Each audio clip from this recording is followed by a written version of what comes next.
Bismillahirrahmanirrahim.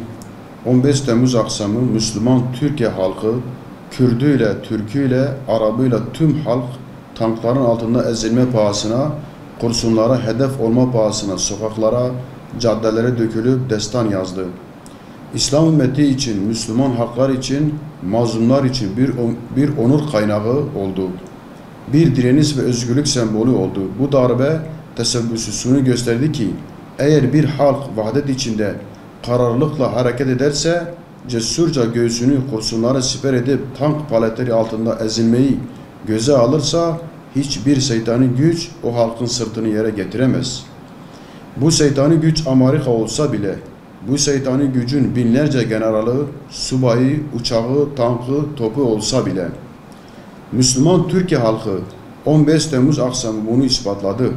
Ülkelerini, dinlerine, namuslarına, izzetlerine sahip çıkmak için sokaklara dökülen şerefli Türkiye halkı, dünyanın en büyük şeytanı gücünün kuklaları vasıtasıyla tezgahlandığı darbeye dur dedi. Halk darbecilere karşı darbeyle durdurdu. Amerika'nın paralı kuklaları, büyük şeytana güvenen zavallı satılmışlar, İncirlik'te tezgahlanan her darbenin başarı şansının %100 olduğundan emin olan halk düşmanları, Müslüman Türkiye halkının eski halk olmadığını bilemediler. Halkın duvarına çarpan bu alçaklar, tarihlerinin en büyük yenilgisini aldılar. Bu darbe girişiminin ve karşısında duran Müslüman halkın destansı direnişinin bize söyleyeceği çok şeyler olmalı. Her şeyden önce vahdetin, birliğin, kardeşliğin ne kadar önemli olduğunu, İzzet ve kurtuluşun tüm Müslümanların vahdetinden geçtiğini öğrendik. Türkiye'deki tüm İslami kesimlerin, tüm dindar halkın birlikteliği olmasaydı, Amerika uçağı darbecilerin karşısına duramazdık. Öyleyse birbirimizin değerini bilelim. Müslümandan başka Müslümana dost olmadığını anlayalım. Hangi milletten, mezhepten, parti ve cemaatten olursa olsun tüm Müslümanların birbirlerine muhtaç olduklarını, şeytanın güçleri dize getirecek şeyin Müslümanların vahdeti olduğunu unutmayalım. Bu darbe girişimini bize öğretti ki varlığımızın, kazanımlarımızın, özgürlük ve izzetimizin, namus ve geleceğimizin İslam Müslümanlarının yanında hiçbir değeri yoktur. Dostumuzu, düşmanımızı tanıyalım. Bazı mihraklara şirin gözükmek adına zor zamanlarımızda dostlarımızı kendimizden küstürmeyelim.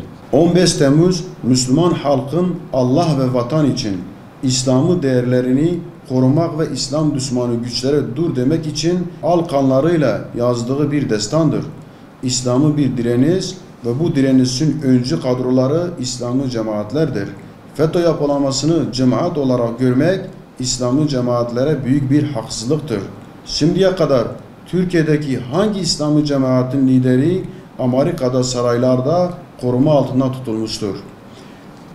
Hangi İslam'ı cemaatin binlerce okulu dünyanın her tarafında Amerika ve İsrail'in layık rejimleri desteğiyle kurulmuştur? Hangi İslam'ı cemaatin Müslümanlara karşı Amerika ve İsrail'in saflarında yer almıştır? Hangi İslam'ı cemaat Yahudi ve Hristiyanlara hoşgörü köprüleri kurup papayla flört ederken sadece Müslümanlarla kavga etmiştir? 100 yıllık Türkiye tarihinde hangi cemaat bizzat devlet desteğiyle ordu ve emniyete bu kadar güçlenmiştir?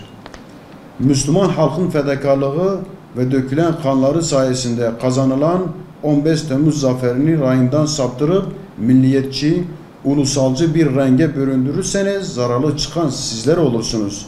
İmanlı yüreklerin Allahu Ekber feryatlarıyla yazdığı bu destan, demokrasi zaferi gibi batıcı kavramlara mal ederseniz, yarın öbür gün meydanlarda Allahu Ekber feryatlarının yankılanmasını boşuna beklersiniz.